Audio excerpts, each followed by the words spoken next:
Hi, I'm back. I want to talk about something. I've watched a lot of talk shows,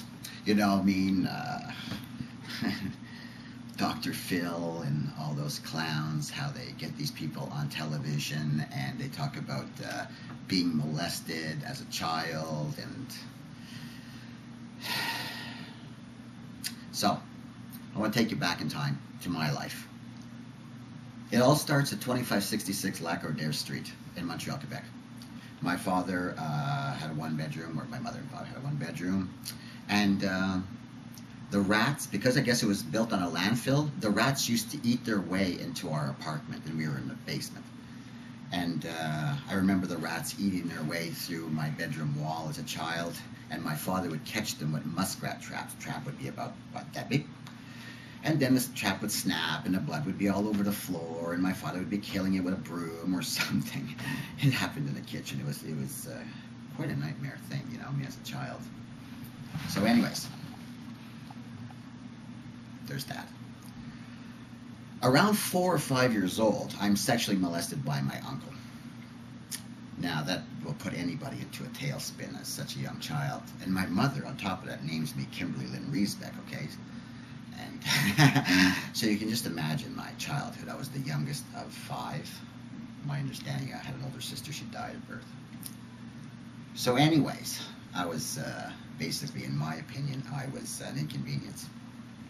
So anyways, I go to school. I fail grade 1 because I'm totally warped now because of what happened. I remember a teacher used to call me gangster at Nesbitt School in Montreal.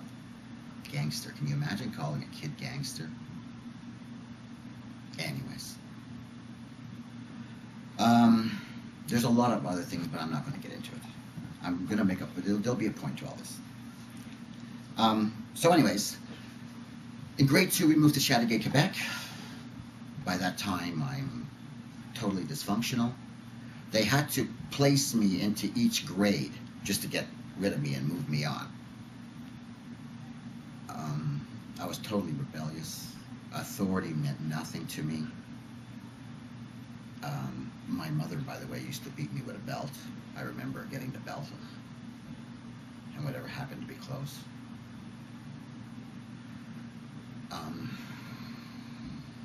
So, moved to Chateauguay, Quebec, like I said. They're placing me each grade. By I guess the time I'm 8 years old, I'm arrested for forgery. I'm signing my mother's signature, no problem. Get busted by detectives at the bank. Actually, they come to the house, but anyways.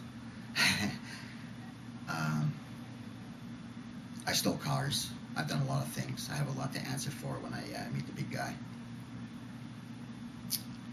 So anyways, now, let's move ahead in time. 18 years ago, just after my father's murder, my brother Brent and I are on Morset Avenue, and we're sitting on the back of a flatbed that carries a bulldozer, and we're having a beer and we're talking, and I turned to him, I said, listen, Brent, maybe I got something to tell you. We were best friends, we were the only friends we had as kids. We used to deal mescaline and acid together. And we supplied Chateauguay, Quebec with the best mescaline and LSD on the island of Montreal. And that was a hoot in itself. So anyways,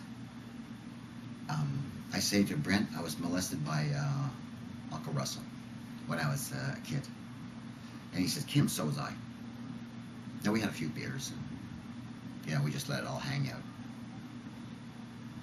We go through the emotional bond. He just got divorced. I say, listen, Brent, get rid of your job. Grab your 4%, get out where you are, come up here and we'll do something, And he says, sure, Kim, no problem, man. Sounds like a great idea. So, we say our goodbyes. He went home and he killed himself. I guess releasing it took away the shame and his bondage, and he couldn't deal with it anymore. And he took his life. So he was standing in front of the window of the mobile home. He drug overdose, a major drug overdose. And he dropped right in front of the window against the electric heater, which for 2 weeks, it cooked him. So 2 weeks go by, you're supposed to be here 2 weeks, call you back, you steal or whatever, and look all around, no, nowhere to be found. And that's where he was found, in a mobile home. So they had to cut the carpet out to remove his body. They wouldn't let me go in. My colleagues wouldn't let me go in. They went in for me. I had to go to the general hospital, which, identified his body at the coroner's office. Something out of the Tales from the Crypt, my brothers. Now, he became an introvert. He was very brilliant and excellent. He was brilliant. Very intelligent. And,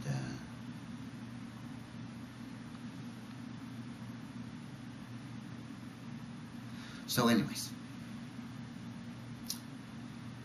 all the misery, weapon, all this crap that I'd been through over the course of my life, that pushed me over the edge. So I had Melanie. I just went up on weapons charges, went to the farm for almost a year, walked into the OPP office one afternoon or one morning with Melanie, and I laid it out to the OPP officers, or officer. And I told the officer, I said, listen, after I almost had a nervous fucking breakdown. I said, tell him this message for me, to my uncle, that he has two choices. One, he's going to confess, or two, I was going to kill him in cold blood. So OPP went to his house, the detectives, and they gave him my ultimatum, and he confessed on the spot. They arrested his sorry fucking ass.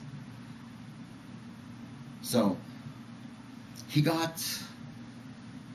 they wouldn't accept my story about my brother, because my brother knows it too, and he wouldn't admit to it. He got 5 years therapy, 2 years suspended sentence, some probation, and that was it. So our lives, my brother's life, my life, was worth that sentence. And you wonder why I'm doing the things I'm doing on this. I'm cleansing myself. I carry this shit around 365 for almost 50 years. I can't take it with me when I leave this earth. And hopefully my next life will be a happy one and a loving one.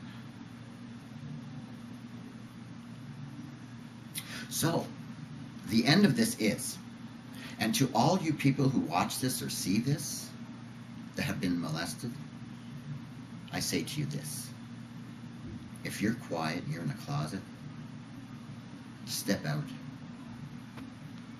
and rat these bastards out. Rat them out, walk into the police station and just rat their sorry asses out. Tell the truth and rat them out. Because I know what you're going through, but you have no idea what I've been through. And I have no idea what you've been through. It profoundly kills us slowly. Worse than cancer. Worse than cancer. So, my final thing is, rat them out. If I had to do it over again, with everything I know to this time, and being such a juvenile delinquent that I was, I would have murdered him myself. Really. I would have killed him myself. I have to do it all over again. I'd kill him in cold blood. And I'd kill him 1,000,000 times over. So if you wonder why I'm so dysfunctional, this is the reason why. I think I'm going to leave it at that. And I got one other thing I have to take care of, which I'm going to do in the next little while. I'm just going to catch my breath. Bye.